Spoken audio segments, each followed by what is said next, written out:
আসসালামু আলাইকুম, সবাই কেমন আছেন? ইনশাআল্লাহ আমি ভালো আছি।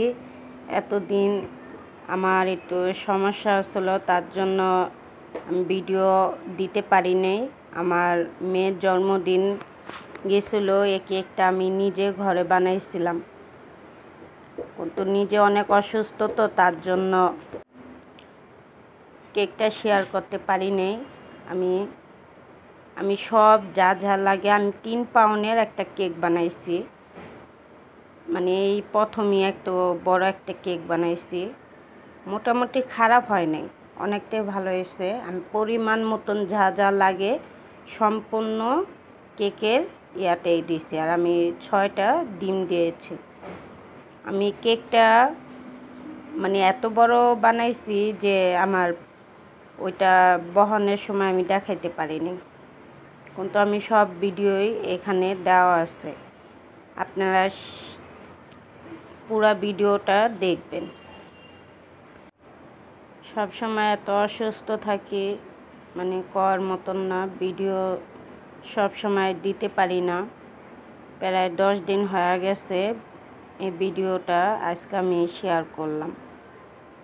আমার মেয়ের জন্মদিন গেছে, সে ভিডিও তো আপনাকে দিয়েছি। এরকম কেকটা আমি ঘরে বানাইছি। আর আমার নানি অনেক অসুস্থ, আমার নানির জন্য আপনারা সবাই দোয়া করবেন, আল্লাহ জানি তারে সুস্থ করে দেয়। সে হাসপাতালে ভর্তি আছে, মানে সব দিক দিয়েই অনেক টেনশনে আছি, তার জন্য ভিডিও ভালোভাবে দিতে পারি না। দেখি এখন ভিডিওগুলা চেষ্টা করব ছাড়ার জন্য। আমি এই যে চিনিটা, মানে চিনির পানিগুলা দিয়েছি এবং ওই যে ক্রিমটা ভালোভাবে ইয়া করে নিয়েছি, মিশিয়ে নিয়েছি। কিন্তু আমার তো অত ইয়া নাই, প্রথম যেটুক পাচ্ছি মাশাআল্লাহ অতটুক দিয়ে আমি কেকটা আপনাদের মাঝে শেয়ার করছি। আপনারা দোয়া করবেন জানি পরবর্তীতে আরও সুন্দর সুন্দর কেক আমি বানাইতে পারি এবং ভিডিও ছাড়তে পারি। আমি সব কিছুর ভিডিও দিই, ফ্যামিলি এবং আমার নিজের সবগুলাই। সবাই আমার জন্য দোয়া করবেন।